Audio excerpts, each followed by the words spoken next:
Rain whispered against the thin apartment window as Chris stood motionless, the reunion invitation trembling between his fingers.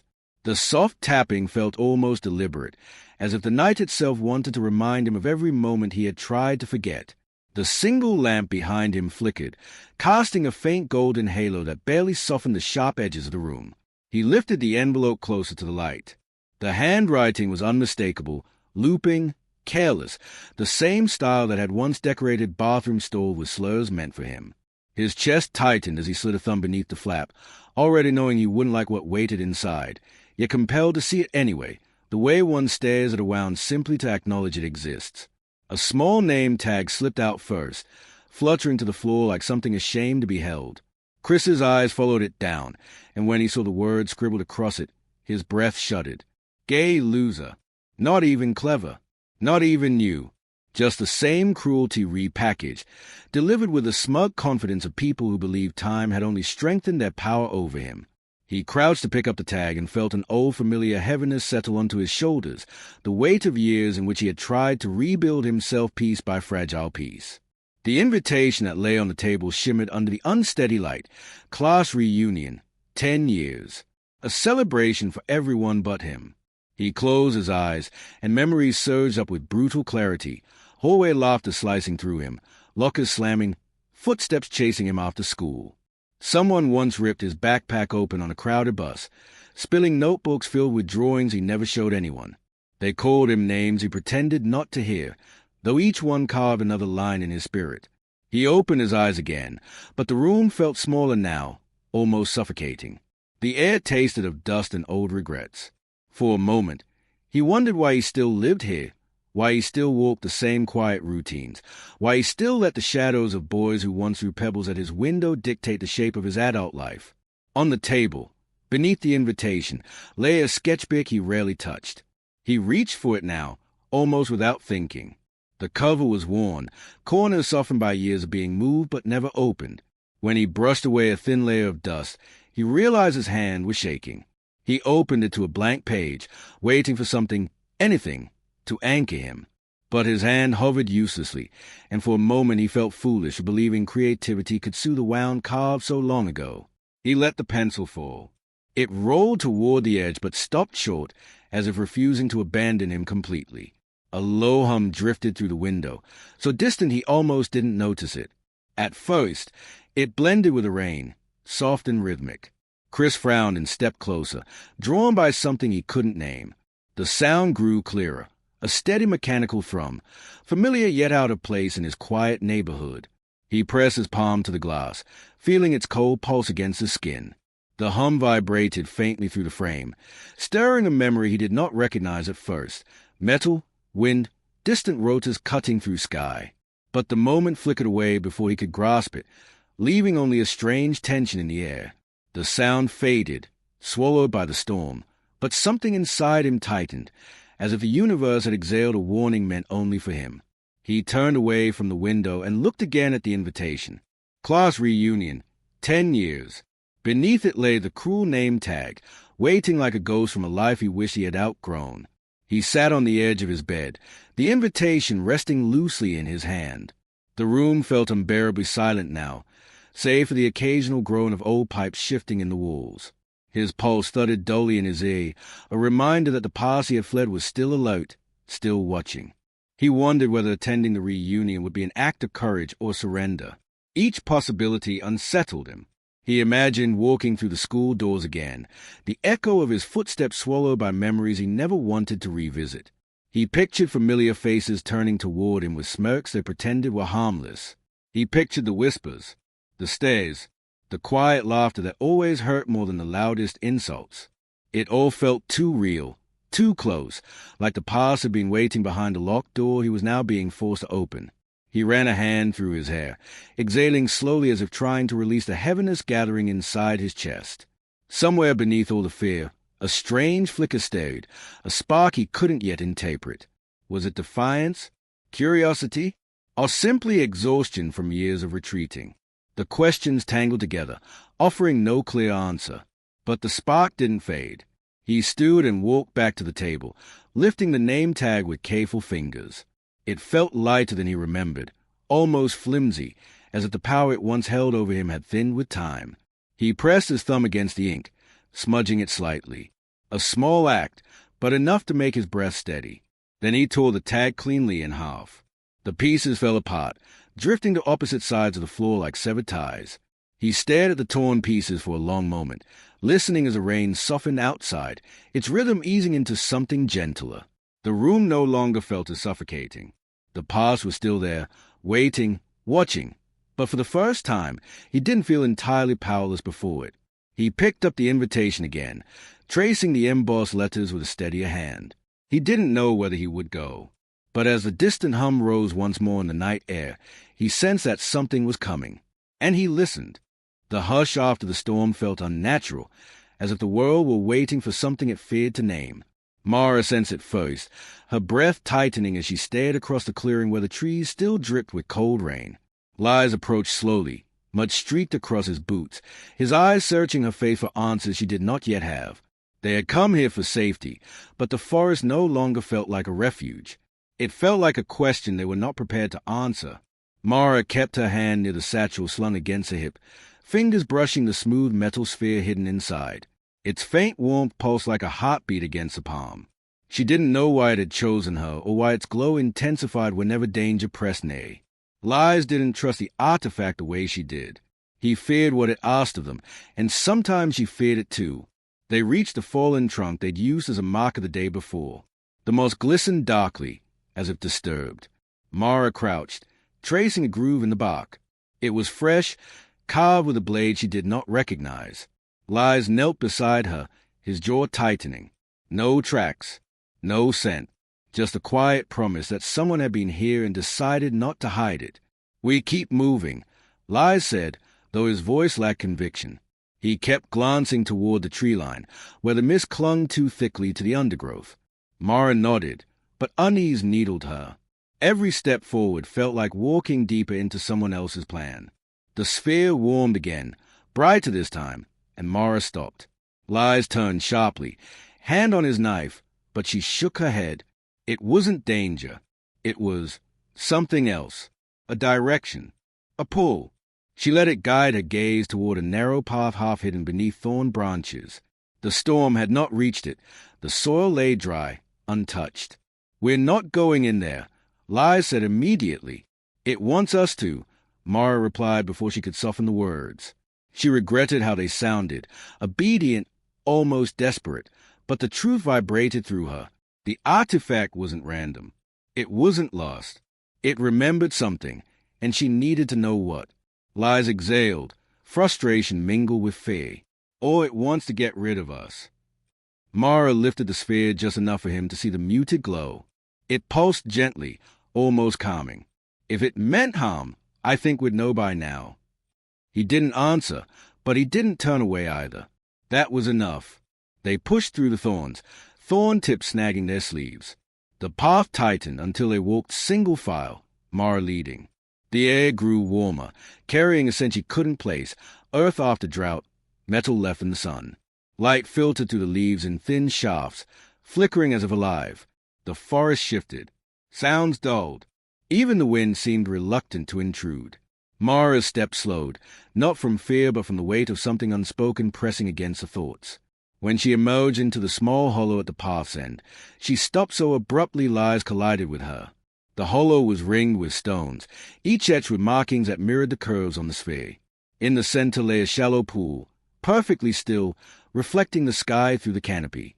Mara knelt at its edge, breath trembling. The sphere brightened in her hand, casting ripples of light across the water.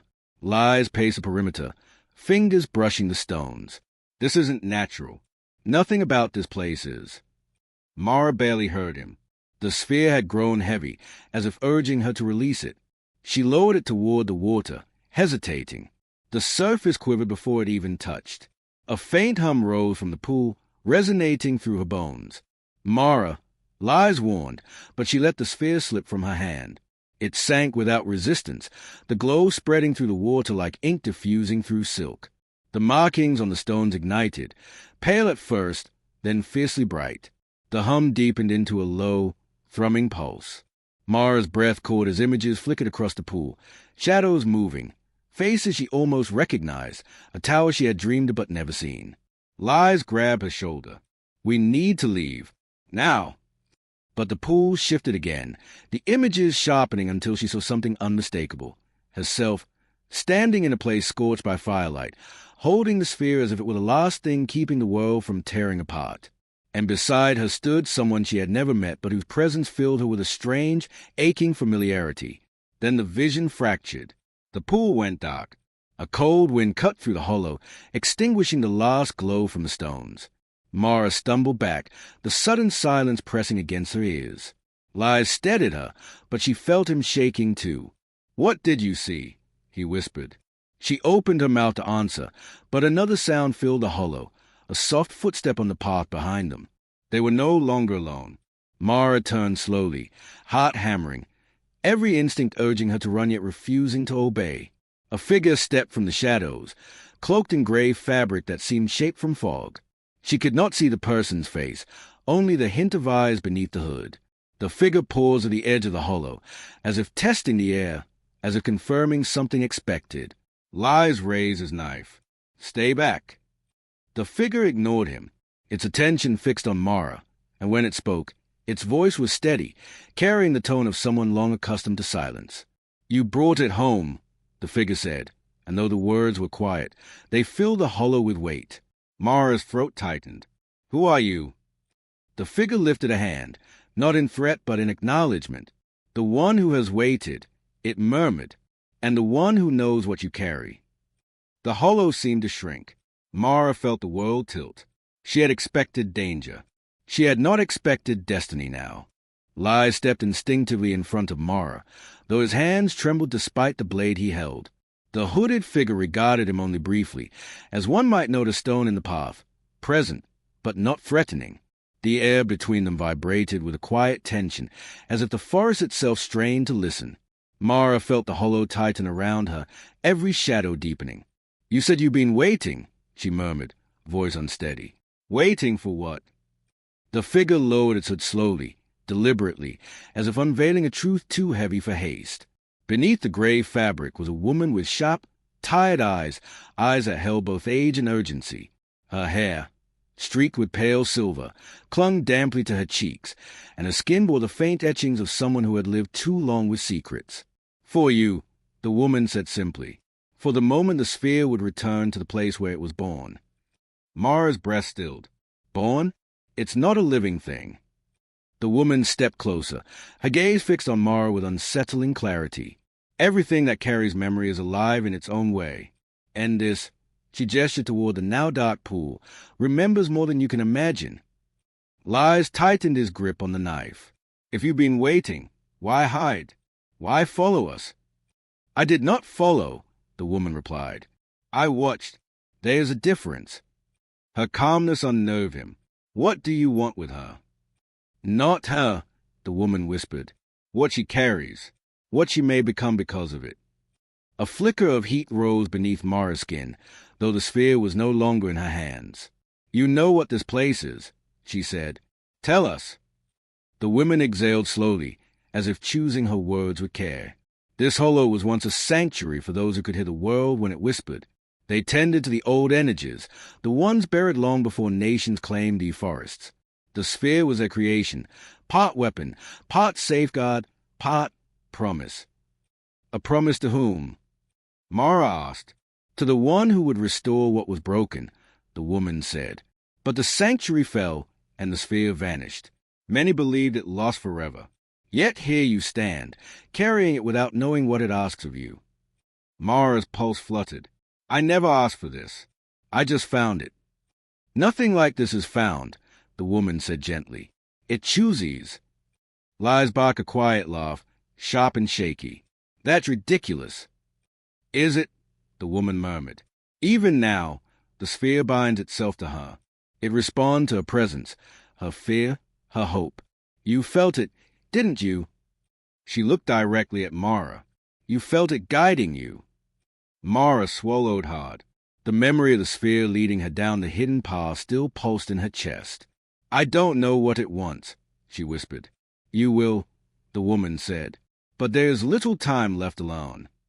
The hollow seemed to constrict further, the air thickening as though the forest recoiled from the truth. Mara stepped back, aware of the cold sweat prickling along her arms. "Why now? Why appear today?" A shadow passed over the woman's face. "Because others have begun searching. They are closer than you think, and they will not speak before they strike." Lies stiffened. "Who's coming?" "The ones who destroyed this sanctuary long ago," the woman said. "They believe the sphere will let them remake the world in their image. If they find you first." Her voice trailed off, heavy with implication. A branch snapped in the distance, soft but unmistakable. The woman's expression hardened. "We must go. Now." Lies moved in front of Mara again. "How do we know we can trust you?" "You don't," she said. "But if you stay here, you will not survive long enough to question me again." Another branch cracked, closer this time, deliberate. Mara's heart pounded. The forest no longer felt still. Something moved between the trees with purpose, the kind of purpose that hunted. She grabbed Liza's arm, not to pull him back but to steady herself. "We can't stay," she whispered. Liza hesitated, torn between fear and loyalty. When the sound came a third time, nearer still, he made the choice of both of them. "Fine," he growled. "Lead us out." The woman nodded once and slipped toward the narrow exit path, her movement swift and practiced. Mara followed, Liza at her heels. The hollow dimmed behind them, the stones losing what little glow remained. Mara glanced back only once, feeling as though she were leaving behind a truth she had only begun to touch. The path wound sharply upward, roots snaking across the ground. The woman's pace never faltered, her feet knowing the terrain with uncanny ease. Mara struggled to keep up, breath hitching as the forest thickened around them. Shadows shifted at the edges of her vision, subtle but persistent, and each time she looked, they vanished. Liza leaned close enough to whisper, "We're being followed." "I know." "Can you feel the sphere? Can it warn us?" "I don't hear anything," she said truthfully, though she wished she did. After several tense minutes, they reached a ridge that overlooked a deep ravine. The wind rose suddenly, cool and sharp, carrying the faint scent of smoke. Mara's stomach dropped. Smoke meant fire, or people. The woman paused at the edge. "They are closer than I feared." She turned toward Mara, and for the first time, her voice trembled. "There is something you must understand before they reach us." Mara braced herself. "What is it?" The woman studied her with an expression that blended sorrow and awe. "You were not chosen by accident. The sphere binds only to those who share its origin." "My origin?" Mara echoed, bewildered. The woman nodded slowly. "You are not merely connected to this sanctuary. You are the last of those who built it." The world tilted. Liza grabbed her arm to steady her, but Mara barely felt him. Her pulse roared in her ears, drowning out the distant footsteps climbing the ridge toward them. And in the wind that swept across the ravine, she could swear she heard the sphere whisper her name. The wind pressed against the abandoned greenhouse with a restless insistence, carrying the cool scent of distant rain, and something older that Mara could not quite name. She stepped through the warped doorway, boots crunching on scattered shards of glass, and allowed the dimness to settle around her like a half-forgotten memory. Liam followed close behind, his breath uneven, though he tried to hide the strain beneath a practiced calm. She didn't turn to look at him. If she did, she feared she might read too much into the tension sharpening his expression, and she needed her focus. Inside, the rows of wilted plants formed brittle silhouettes against the fractured panes. Their twisted stems seemed frozen mid-surrender, as though they had reached for help that never came. Mara crouched beside the nearest bed and touched the dry soil. It crumbled beneath her fingertips, releasing a faint dust that clung to her skin. Liam knelt beside her, more hesitant, glancing from the ruined plants to the sagging rafters overhead. "It spread fast," he murmured, voice swallowed quickly by the vast stillness. She nodded, though the confirmation tightened her chest. A low groan rolled through the structure as the wind shifted. Mara rose, brushing dust from her palms, and walked toward the back wall where an old metal cabinet leaned at a precarious angle. Its peeling paint exposed layers of color her father had once chosen with such care. She hesitated only a moment before tugging the rusted handle. The cabinet door protested before giving way. revealing stacks of notebooks, some warped by humidity, others still crisp with untouched secrets. Her pulse quickened. She lifted the top journal, and her breath caught at the sight of her father's handwriting, sharp, horrid, unmistakable. The weight of it in her hands made her chest tighten with a mixture of grief and anger she had spent years trying to bury. Liam stepped back, recognizing the need for space, but she felt the steadiness of his presence behind her. She opened the journal, tracing a finger along the frantic sketches and fragmented sentences. A pattern emerged in the margins, something she had not expected, something that felt like a warning he had tried and failed to articulate in time. She read aloud softly. The boundary weakens fast at night. The soil responds to something beneath it. Her father had underlined the sentence twice. Mara closed the notebook, holding it close as her proximity might stitch together the years she had lost. Liam watched her with a quiet, worried patience, sensing the storm gathering in her expression, but knowing better than to interrupt. A sudden rattle snapped their attention to the far end of the greenhouse. Something moved outside, heavy, deliberate. Mara felt a chill crawl up her spine as the air seemed to thicken. Liam's hand hovered near the knife at his belt, though both knew it offered little real protection. For a long moment, neither spoke. The world beyond the fog glass felt too still, too expectant. She stepped toward the doorway, motioning for Liam to stay back. He ignored the gesture, following anyway, his footsteps soft but determined. Outside, the field stretched in bleak rows, each mired in the same decay she had found within. Mara scanned the tree line, breath shallow. Then she saw them, dark figures between the branches, unmoving, their outlines sharp against the dim sky. Liam inhaled sharply. They did not advance, yet their presence pressed against her like an unwelcome memory. One figure lifted an arm slowly and pointed toward the greenhouse behind them. Mara froze. The gesture was calm, almost deliberate, though its meaning remained elusive. She clutched the journal tighter, sensing the ache of something she had long refused to face. The sky rumbled overhead, carrying the heavy promise of rain. Liam stepped closer, his shoulder brushing hers, grounding her. Before she could call out, the figures dissolved into the gathering mist. No footsteps, no breath, only absence. The field felt abruptly colder. "We need answers," Liam said quietly. Mara nodded, swallowing the tremor in her voice. "They knew we were here." Back inside, the air felt sharper, charged with a subtle hum she could not ignore. She opened another journal, flipping through pages lined with diagrams and sketch symbols. Her father's last entry caught her eye. "If they return, the boundary is thinning. Prepare. Whatever comes next will demand more than observation." The words echoed through her, stirring a fear she had not realized still held her. She closed the journal carefully and turned to Liam, who waited with a question he didn't voice. The floor vibrated beneath them, soft at first, then growing into a steady pulse.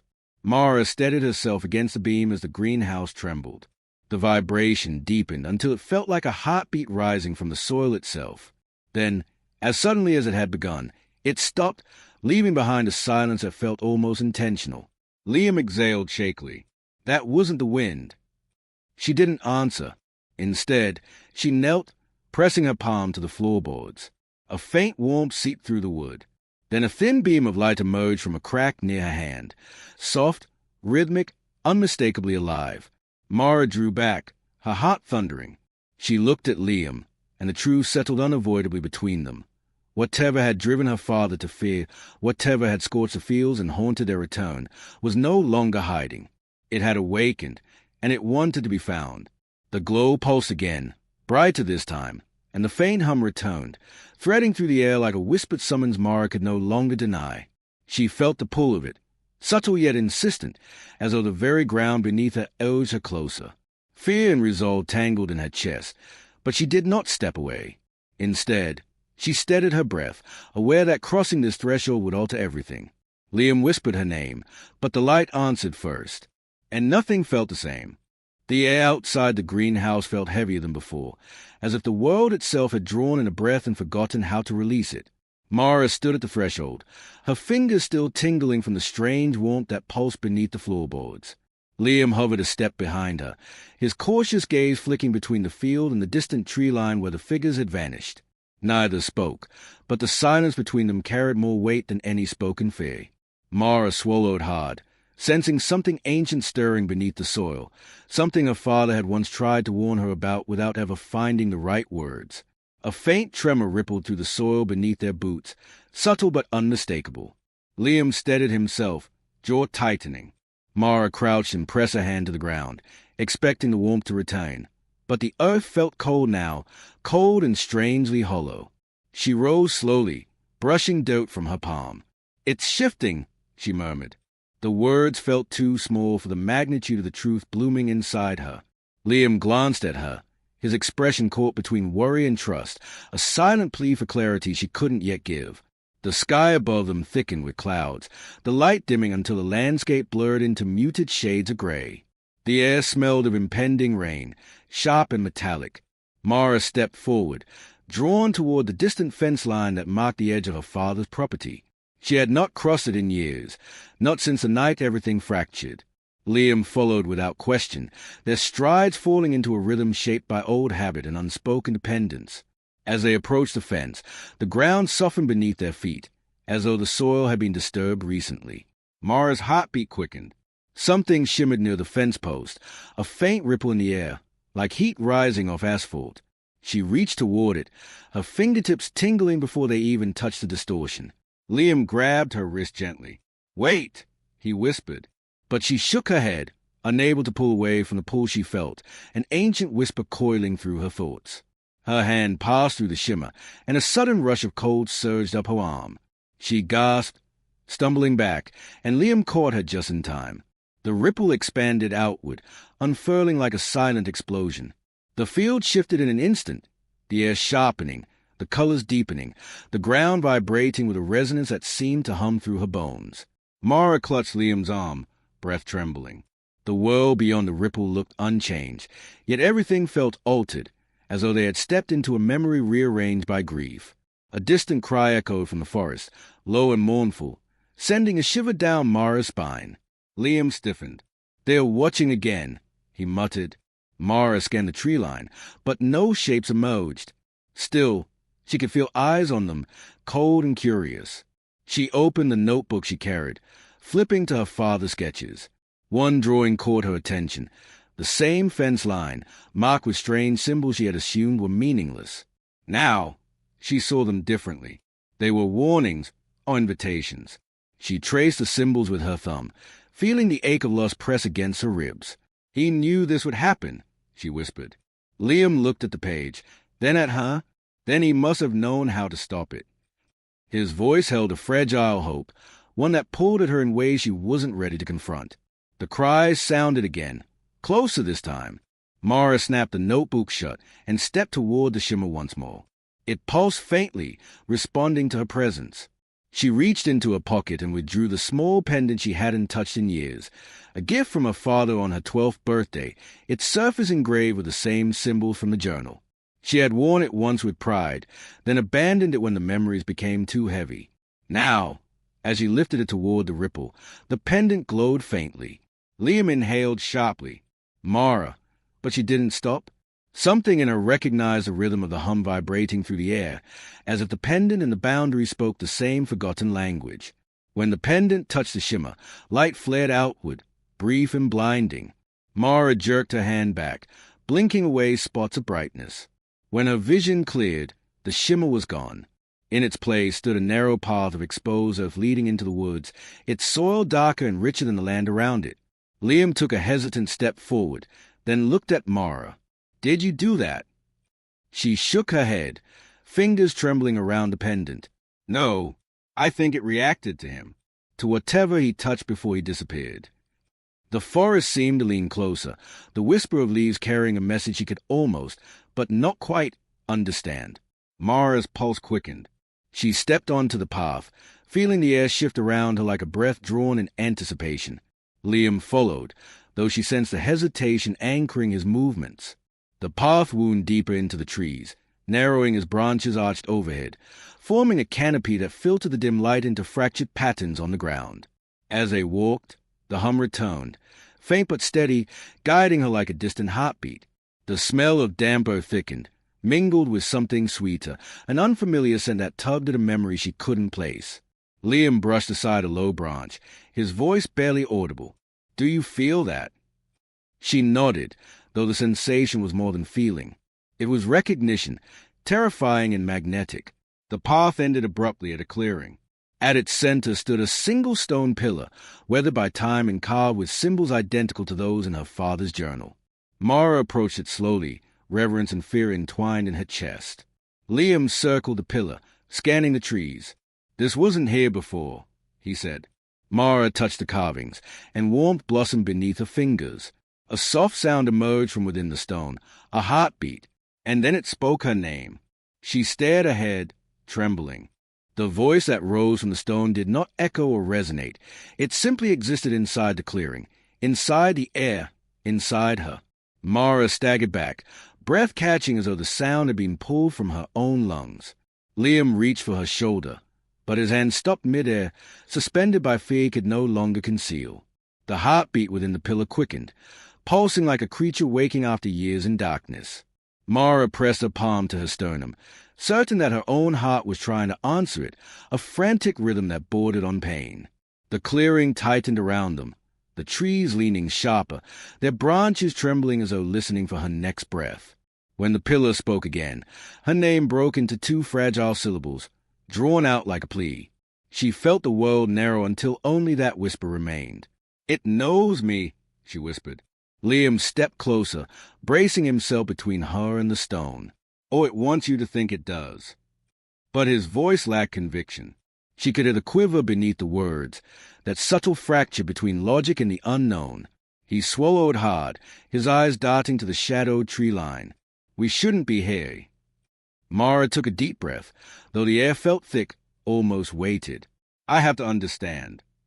She approached the stone again, stopping only when the warmth radiating from its surface pressed against her skin like sunlight through glass. She lifted the pendant, its faint glow returning as though answering a call. The heartbeat within the pillar grew stronger, synchronizing with her pulse until she felt their rhythms merge. A tremor ran through the clearing, shaking loose clusters of leaves that fell in slow spirals around them. Then an image flashed across her mind, her father stepping into this very clearing years ago, journal clutched to his chest, tears staining the pages. She gasped and grabbed her temple, the vision dissolving into shards of light. Liam caught her arm before she collapsed. "Mara, what did you see?" She tried to speak, but her throat constricted, as though something inside her resisted the truth. She forced a breath. "This place, it remembers him." Her voice splintered, and it remembers what it took. Liam's expression darkened. "Then we leave. Now." He tightened his grip, urging her back toward the path. But the forest shifted before they could move. Branches groaned, twisting as though pulled by invisible hands. The earth trembled again, deeper this time, a growl from something buried beneath years of silence. The path they had walked only moments ago narrowed to a sliver, then vanished completely under a wave of crawling roots. Liam cursed it under his breath. "It's trapping us." Mara lifted the pendant, and the roots paused mid-crawl, quivering like startled animals. She realized, with a fear that cut sharper than any blade, that the forest was not acting against her. It was reacting to her. "It's not trying to harm us," she murmured. "It's waiting." Liam stared at her, pale. "For what?" She didn't answer, not because she didn't know, but because saying it aloud would make it real. The clearing brightened suddenly, a pale light rising from the pillar like mist catching fire. The light curled around Mara's ankles, soft as smoke. She flinched, but it didn't burn. Instead, the warmth seeped through her skin, filling her with a sense of recognition so powerful she nearly wept. The pillar's heartbeat matched hers again, louder, steadier. She felt Liam's hand tug her backward, but she shook him off gently. "I think my father tried to seal something here," she whispered, "and it's breaking." Liam moved in front of her again, desperation igniting his normally calm eyes. "Mara, you're not listening. You didn't see what was in those woods when he disappeared. You only saw the aftermath. I was there." His confession cracked through the clearing, startling even the birds into silence. Mara froze, breath suspended in her chest. "You were... what?" Liam swallowed hard. I saw the thing that took him. I've tried to forget it, bury it, tell myself it wasn't real, but it followed him from this place." Before she could respond, the pillar's light flared violently, illuminating the forest in a blinding white wash. A low rumble rolled through the clearing, and from the darkness between the trees, a shape emerged. It was not fully formed, more shadow than flesh, more presence than body, but its eyes glowed with the same pale fire as a pillar. Mara stumbled backward, her heart hammering against her ribs. Liam grabbed her arm, pulling her behind him. "That's what I saw," he whispered. The shadow moved closer, each step sending ripples through the earth. Mara clutched the pendant, and it responded with a heat so intense she hissed. The shadow recoiled as though struck, its form flickering like dying flame. She stepped forward despite the terror crawling up her spine. "You knew my father," she said, her voice trembling but steady enough to carry. The shadow paused, its head tilting. The pillar's heartbeat thundered, resonating through the ground. She felt her father's presence in that rhythm, faint but unmistakable. "What did you do to him?" she whispered. The shadow lunged, not toward her, but toward the pillar. Liam shouted, yanking her back as the creature slammed its form against the stone. Cracks spiderwebbed across the surface, light pouring from them like molten glass. Mara screamed, reaching out, but Liam held her fast. The pillar convulsed, its heartbeat spiraling into a chaotic rhythm. She felt the cracking inside her as well, an echo that tore at her chest. Then, in one shattering burst, the pillar exploded. Light ripped through the clearing in a violent arc, throwing them to the ground. The shadow disintegrated in the blast, its scream swallowed by the thunderous roar. Leaves tore from the trees, spiraling upward like sparks from a wildfire. Mara hit the earth hard, wind knocked from her lungs, ears ringing with the remnants of the explosion. When the light finally faded, silence descended. Thick, unnatural, smothering. Mara pushed herself onto her elbows, dust swirling around her. Liam crawled beside her, coughing. The pillar was gone. In its place stood a single figure, silhouetted against the clearing's dim light. A human silhouette, familiar, motionless, waiting. Her breath stopped as recognition punched through her. "Dad!"